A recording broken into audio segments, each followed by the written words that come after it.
رمضان کا مہینہ تھا اور ایک چھوٹے سے گاؤں میں ایک نوجوان لڑکا بلال اپنے پہلے روزے رکھنے کی تیاری کر رہا تھا۔ بلال بہت پرجوش تھا، لیکن اسے روزے کے بارے میں زیادہ علم نہیں تھا۔ اس کی ماں نے اسے سمجھایا کہ روزے میں کھانا پینا اور غصہ کرنا منع ہے، لیکن بلال نے صرف یہ سنا کہ کھانا پینا منع ہے، باقی سب بھول گیا۔ اسے لگا کہ روزہ صرف بھوکا رہنے کا نام ہے اور وہ اسے ایک چیلنج کے طور پر لے رہا۔ ایک دن بلال نے سحری کے وقت بہت زیادہ کھا لیا، کیونکہ اسے ڈر تھا کہ دن بھر بھوک لگے گی۔ اس نے نہ صرف اپنی پلیٹ بھری بلکہ اپنے جیب میں بھی کچھ بسکٹ اور چپس چھپا لیے تاکہ اگر بھوک لگے تو چپکے سے کھا لے۔ وہ سوچ رہا تھا کہ کون دیکھ رہا ہے اور کون نہیں۔ دن بھر وہ اپنے جیب میں ہاتھ ڈالتا رہتا، لیکن کھانے کی ہمت نہیں کر پاتا کیونکہ اسے ڈر تھا کہ کہیں کوئی دیکھ نہ لے۔ وہ اپنے آپ کو سمجھاتا رہتا کہ نہیں بلال، تمہیں صبر کرنا ہے، یہ روزہ ہے، اسے توڑنا نہیں۔ دوپہر کے وقت بلال کے دوست عمر نے اسے کھیلنے کے لیے بلایا۔ بلال نے سوچا کہ کھیلنے سے بھوک کم ہو جائے گی، لیکن جب وہ فٹ بال کھیلنے لگا تو اسے شدید بھوک لگنے لگی۔ وہ ایک طرف بیٹھ گیا اور اپنے جیب میں چھپائے بسکٹ کو دیکھنے لگا۔ عمر نے اسے اداس دیکھا تو پوچھا، کیا ہوا بلال؟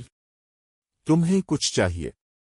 بلال نے گھبرا کر کہا، نہیں کچھ نہیں، بس تھوڑا سا تھک گیا ہوں۔ لیکن اس کی نظریں بسکٹ پر جمی ہوئی تھیں۔ عمر نے اسے مشکوک دیکھا تو بلال نے جلدی سے کہا، ارے یہ دیکھو، وہاں پر ایک بلی ہے۔ اور جب عمر نے ادھر دیکھا تو بلال نے چپکے سے ایک بسکٹ منہ میں ڈال لیا۔ عمر نے جب دوبارہ بلال کی طرف دیکھا تو اس کا منہ بھرا ہوا تھا۔ عمر نے پوچھا، بلال تم نے کیا کھایا؟ بلال نے گھبرا کر کہا، کچھ نہیں، بس ہوا نگل رہا تھا۔ شام کو افطاری کا وقت قریب آیا تو بلال کے گھر والے اسے مسجد لے گئے۔ وہاں پر امام صاحب نے روزے کے فضائل پر تقریر شروع کی۔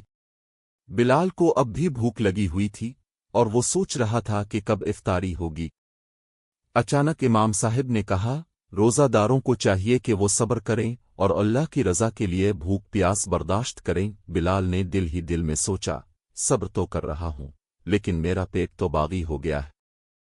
یہ امام صاحب کو پتہ نہیں کہ میرا پیٹ کتنا شور مچا رہا ہے۔ آخر کار افطاری کا وقت ہوا۔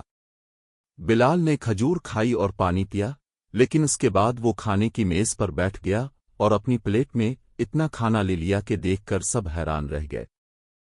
اس کی ماں نے کہا، بیٹا اتنا کھانا کیوں لے رہے ہو؟ بلال نے جواب دیا، امی میں نے سارا دن بھوکا رہ کر صبر کیا ہے، اب تو میں اپنا حق وصول کر رہا ہوں۔ اس کی بہن نے ہنس کر کہا، بھائی تمہارا پیٹ تو ایک غار کی طرح لگ رہا ہے، کیا تم نے سارا دن کچھ نہیں کھایا؟ بلال نے شرمندہ ہو کر کہا، نہیں، بس تھوڑا سا بسکٹ کھایا تھا۔ افطاری کے بعد بلال نے اپنے دوستوں کو بتایا کہ اس نے ایک بسکٹ چپکے سے کھا لیا تھا۔ عمر نے ہنس کر کہا، ارے بلال، روزے میں تو بسکٹ بھی منع ہے۔ بلال نے گھبرا کر کہا، او نہیں، کیا میں نے اپنا روزہ توڑ دیا؟ عمر نے کہا، نہیں، لیکن اگلی بار صبر کرنا، ورنہ تمہارا روزہ تمہیں ڈانٹے گا۔ بلال نے اس واقعے سے سبق سیکھا اور اگلے روزے میں اس نے صبر کرنے کا فیصلہ کیا۔